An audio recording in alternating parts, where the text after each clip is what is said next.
Hey friends, if you want the old right click context menu back on Windows, then please watch this video. And honestly, I even believe that it was a much better option.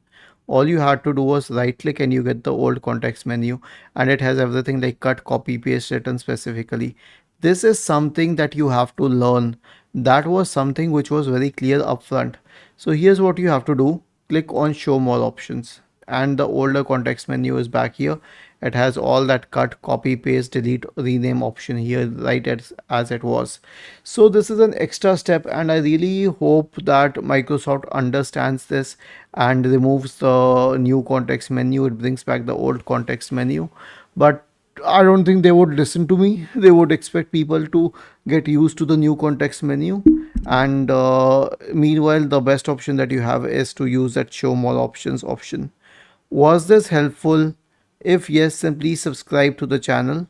If not, then let us know in the comment section of the video on how we could help you better. Thank you for watching this video and have a nice day.